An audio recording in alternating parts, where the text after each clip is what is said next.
Fala galera, beleza? Tudo tranquilo? Para quem não me conhece, eu sou Rafael Pacheco e hoje vou falar um pouquinho com vocês sobre o processo de iluminação. Quando falamos sobre o processo de iluminação espiritual e nos seus diversos estágios de despertar e de expansão de consciência, a maioria das pessoas tem a nítida sensação de que tudo isso é algo sobre-humano, algo impossível e muito distante, algo afastado de suas realidades corriqueiras, das suas realidades da vida diária. E de uma forma quase que inconsciente, elas se colocam como seres incapazes, muito distantes de qualquer tipo de iluminação espiritual. Normalmente essas pessoas se dizem cheias de problemas, cheias de aflições, conturbadas, nunca tendo tempo para nada, com preocupações das mais variadas, desde contas para pagar, a trabalhos a executar, trabalhos profissionais, afirmando que tem uma rotina no escritório muito puxada, que a vida deles é praticamente um emprego, que sequer tem algum tempo para dormir, para descansar, para relaxar. Também é criação de filhos, reclamam muito que não tem tempo para nada porque tem que criar os filhos, ou estão muito envolvidas e mergulhadas em relacionamentos, ou trabalhos domésticos, enfim, cada uma dessas pessoas dará um tipo de justificativa dizendo que não é preparado ou que não tem tempo para essa questão de iluminação espiritual. E assim elas se colocam afastadas de qualquer tipo de iluminação, de qualquer forma de despertar espiritual. E até os espiritualistas, de uma forma geral, eles também têm o hábito de se colocarem extremamente distantes, extremamente afastados de qualquer tipo, qualquer estado de iluminação da consciência. E apresentam vários motivos para isso. Muitos se reconhecem sim como centelhas divinas ou filhos da criação, mas o que parece é que eles se apegaram em demasia a se manterem distanciados dessa herança divina, dessa herança cósmica. Eles se reconhecem como filhos da criação, se reconhecem como centelhas divinas ou como filhos de Deus, mas na verdade se colocam num nível muito abaixo de tudo isso. E por que tantas pessoas criam desculpas, criam justificativas para se colocarem num patamar de distanciamento tão grande da iluminação da consciência? A verdade é que todas essas desculpas elas são criadas pelo ego, para de forma mais efetiva, mais pontual, manipular e controlar a pessoa. Tudo que o ego quer é controle, tudo que o ego quer é atenção para si mesmo. E ele sabe que todo esse processo de iluminação retira parte do seu poder. Não estou falando aqui de iluminação num sentido geral, que você vai atingir a essência da consciência cósmica de uma forma pura, sem nenhum tipo de filtro. Não estou falando disso, mas de qualquer processo de iluminação, mesmo que seja pequenino. E ele sabe que quando a gente presta atenção nisso, ele perde parte do seu poder. E é por isso que o ego cria essa ideia, esse conceito de que se tornar um ser iluminado é algo impossível, ou se não for impossível, tem que ser adiado para depois, para o futuro. Normalmente para as próximas vidas, para um futuro bastante distante nas próximas reencarnações. Quer dizer, o ego cria essa ideia, essa ilusão de prender a gente no futuro, falando que não, por enquanto nós somos incapazes, não tem como pensar nessa ideia de iluminação, nós somos centelhas divinas, pequeninas, mas isso fica para o futuro, para o momento que a gente tenha tempo, para uma reencarnação mais adequada. Ou seja, papo furado do ego para te manipular, para te controlar, para ter o seu domínio cada vez mais. O ego ele quer roubar os seus pensamentos, ele quer de toda forma te cercear, te controlar para que ele mantenha o controle das suas ações, para que você fique sempre preso ao passado ou ao futuro, jamais ao presente. Então a verdade é que o ego não quer que a gente fique no presente, ele sempre quer te prender ao passado, ao futuro, para evitar a sua destruição, na verdade para evitar a sua dissolução. Então como é que ele faz para te prender nesse emaranhado de pensamentos? Ele rouba os seus pensamentos.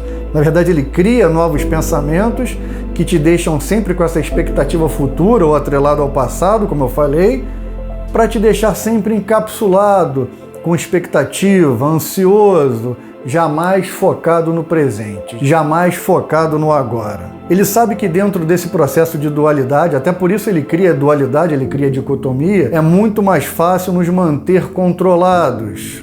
E a dualidade nada mais é do que uma espécie de barreira ilusória que nos impede de acessar o presente, que nos faz sempre permanecer no futuro ou no passado. E quando a gente percebe o presente, normalmente dura um pouquinho, um segundo ou um átimo de segundo, porque o ego já vem bombardeando nossa mente, criando novos pensamentos que nos atrelem às preocupações do futuro ou nos mantenha ancorados ao passado. Então essa espécie de barreira que o ego cria, ela fortalece o próprio ego. E o ego faz de tudo isso para esconder da nossa atenção de que a iluminação é apenas um estado simples e natural de comunhão com a nossa real natureza. É a conexão com a nossa essência mais profunda, é sentir-se em unidade com o ser.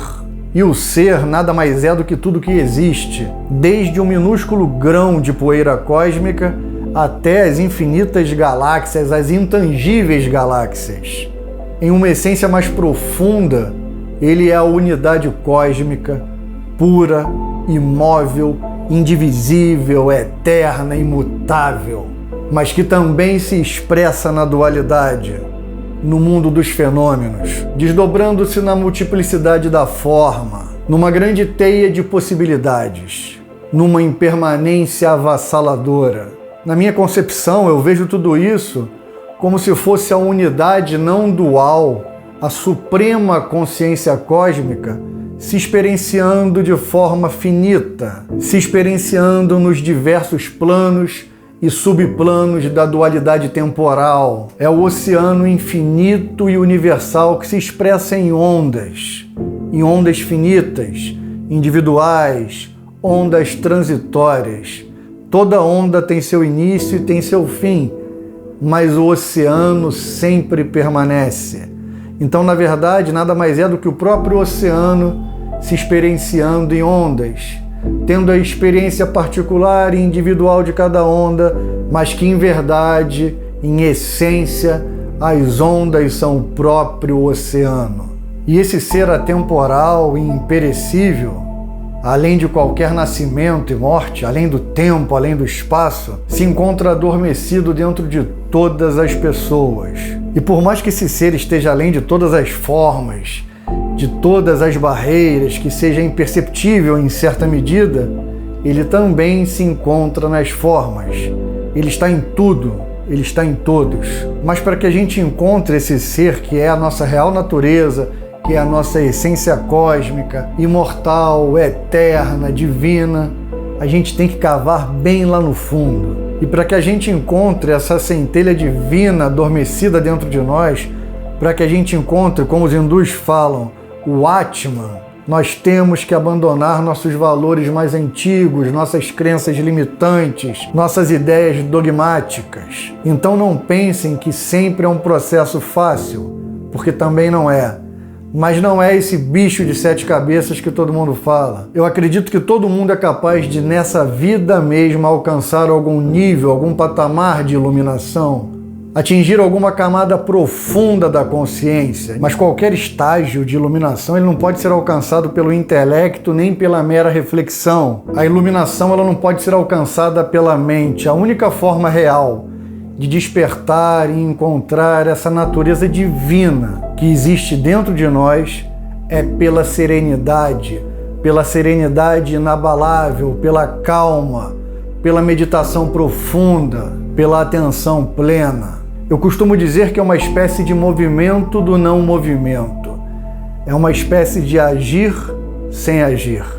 E assim nós vamos dissolvendo as diversas camadas do eu. É como se nós estivéssemos desvelando as diversas camadas do véu da vida individual, da vida particular, do ego encapsulado, até chegarmos à essência, até chegarmos à consciência, à verdade pura e inabalável, de onde nós nunca saímos, apenas deixamos de perceber. Por isso que eu digo que o processo de iluminação, o processo de despertar espiritual e de expansão da consciência, seja em qualquer camada do eu real, em qualquer camada mais próxima da pureza da consciência como essência, como natureza cósmica, seja qualquer processo de iluminação, desde o mais pequenino ao mais grandioso, se é que existe isso. Esse processo só é feito quando você está conectado no presente, quando você está conectado no agora. É como se você tivesse despertado de um sonho que você não sabia nem que estava tendo,